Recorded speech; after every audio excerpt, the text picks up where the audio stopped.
ഈ പോത്തുണ്ടി കൊലപാതകം അതിലിപ്പോ ഇന്ന് തെളിവെടുപ്പ് ഉണ്ടാവുമല്ലോ അല്ലെ? തീർച്ചയായിട്ടും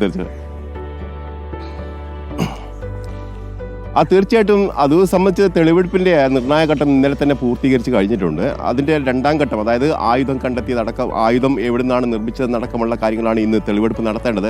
ഇതിൽ പ്രധാനമായും ഇന്നലെ ഈ എങ്ങനെയൊക്കെയാണ് കുറ്റകൃത്യം നടത്തിയതെന്നും അതോടൊപ്പം തന്നെ കുറ്റകൃത്യത്തിന് ശേഷം എങ്ങനെ ഒളിച്ചു എന്നടക്കമുള്ള കാര്യങ്ങൾ അന്വേഷണ സംഘത്തിന് മുമ്പിൽ ഈ പ്രതി വ്യക്തമാക്കുകയും ചെയ്തിട്ടുണ്ട്.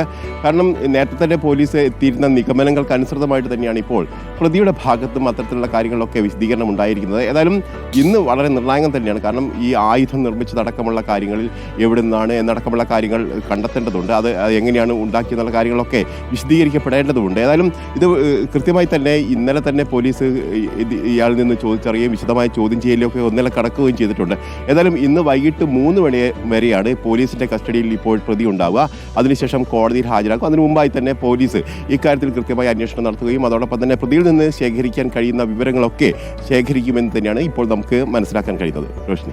യെസ്, അതുപോലെ തന്നെ അഭിലാഷ്, ഈ പെരിന്തൽമണ്ണയിൽ ഒരു പുലി ഒരു മിന്നൽ പോലെ ഷെറുന്നൊരു സംഭവം ക്യാമറയിൽ കൂടെ പോകുന്നത് കണ്ടു നമ്മളൊക്കെ. ആ പുലിയൊക്കെ പിടിച്ചോ? അപ്പോൾ ഈ വനം വകുപ്പ് നടപടികളൊക്കെ എന്തായി?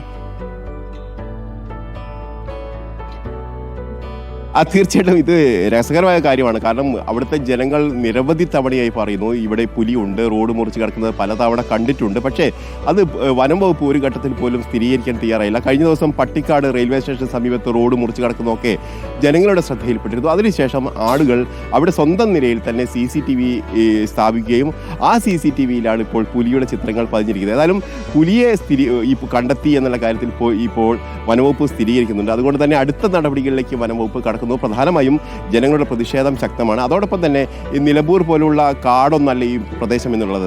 ഈ കുറ്റിക്കാടുകളൊക്കെ നിറഞ്ഞിരിക്കുന്ന ഒരു പ്രദേശം കൂടിയാണ്, ജനവാസ മേഖലയാണ്. അതുകൊണ്ട് തന്നെ ജനങ്ങൾക്ക് വലിയ തരത്തിൽ ആശങ്ക ഉണ്ടാവുക സ്വാഭാവികമാണ്.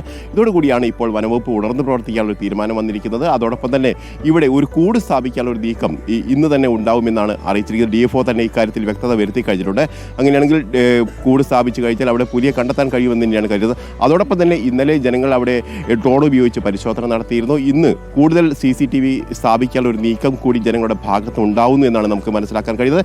ഏതായാലും പുലിയെ പിടികൂടാൻ അല്ലെങ്കിൽ പുലിയെ കണ്ടെത്തി എന്നുള്ള കാര്യത്തിൽ വനംവകുപ്പ് സ്ഥിരീകരിക്കുന്നുണ്ട്. അതോടൊപ്പം തന്നെ പുലിയെ പിടികൂടാനുള്ള നീക്കവും വനംവകുപ്പിന്റെ ഭാഗത്ത് നിന്ന് ഉയരുകയും ചെയ്യുന്നുണ്ട്. ഓക്കെ, മറ്റൊന്ന് ഈ വടകരയിലെ വിമത നീക്കം, അതും ചർച്ചയാണ്. അപ്പോൾ ഈ വിമത നീക്കത്തിൽ CPIM ജില്ലാ നേതൃത്വത്തിന്റെ നിലപാട് എന്താണ് അഭിലാഷ്? തീർച്ചയായിട്ടും ഇതൊരു വിമത നീക്കം തന്നെയാണ് എന്ന് പാർട്ടി പറയുന്നുണ്ട്. അതോടൊപ്പം തന്നെ ഇതിനെ അവർ പൂർണ്ണമായും തള്ളിക്കളയുകയും ചെയ്തിട്ടുണ്ട്. ഇതിൽ പ്രധാനമായും ഉള്ള കാര്യം PK ദിവാകരനെ അതിൽ നിന്ന് ഒഴിവാക്കുന്ന ഒരു ഘട്ടത്തിൽ ആ തീരുമാനം അംഗീകരിക്കുക കൂടി ചെയ്തത്. അത് ആ കമ്മിറ്റി അംഗീകരിച്ചതിന് ശേഷമാണ്, ജില്ലാ സമ്മേളനം അംഗീകരിച്ചതിന് ശേഷമാണ് ഇത്തരത്തിലൊരു പ്രഖ്യാപനം ഉണ്ടായതെന്നാണ് ജില്ലാ കമ്മിറ്റി പറയുന്നത്. അതുകൊണ്ട് തന്നെ അത് അദ്ദേഹത്തിന് കൂടി ഭാഗമാണ്, അദ്ദേഹത്തിൻ്റെ ഒരു തീരുമാനത്തിൻ്റെ ഭാഗമാണ് അത്തരത്തിലൊരു ജില്ലാ കമ്മിറ്റി രൂപീകരിച്ചിരിക്കുന്നതെന്നാണ് അത് പറയുന്നത്. ഏതായാലും ഇന്നലെ CPMൻ്റെ ജില്ലാ കമ്മിറ്റി ചേരുകയും ഈ സംഭവത്തിൽ പാർട്ടി വിരുദ്ധ പ്രവർത്തനമാണ് നടന്നതെന്നുള്ള കാര്യത്തിൽ അവർ സ്ഥിരീകരണം നടത്തുകയും ചെയ്തിട്ടുണ്ട്. ഏതായാലും ഒരു വനിതാ പ്രാതിനിധ്യം ഉറപ്പുവരുത്തുന്നതിൻ്റെ ഭാഗമായിട്ടാണ് KP ബിന്ദുവിനെ അവിടെ ജില്ലാ കമ്മിറ്റിയിൽ ഉൾപ്പെടുത്തുകയും ചെയ്തത്. നേരത്തെ തന്നെ അവിടെ വലിയ ആ മേഖലയിലെ ഒരു പ്രധാനപ്പെട്ട ഒരു നേതാവ് കൂടിയാണ് ദിവാകരൻ എന്നുള്ളത് സംശയമില്ല. പക്ഷേ ഒരു വനിതാ നേതാവിനെ കൂടി ഉൾപ്പെടുത്തുന്നതിൻ്റെ ഭാഗമായിട്ടാണ് ഇത്തരത്തിൽ അദ്ദേഹത്തെ ഒഴിവാക്കുകയും ഉൾപ്പെടുത്തുകയൊക്കെ ചെയ്യുന്ന ഒരു സാഹചര്യം ഉണ്ടായത്. ഏതായാലും അവിടുത്തെ ആളുകൾ, പാർട്ടി പ്രവർത്തകർ ഇതിനെ അംഗീകരിക്കാൻ തയ്യാറായിരുന്നില്ല. അതിനുശേഷമാണ് കഴിഞ്ഞ ദിവസം അവിടെ വലിയ തരത്തിലുള്ള പ്രതിഷേധങ്ങളൊക്കെ ഉയർന്നു വരികയും പ്രകടനമായി തന്നെ, അതായത് അംഗങ്ങളടക്കം ഉൾപ്പെടുന്ന രീതിയിൽ പ്രകടനമൊക്കെ നടത്തുകയും ചെയ്തത്.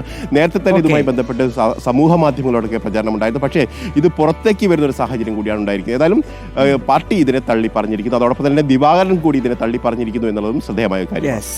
ശരി, ഓക്കെ അഭിലാഷ്.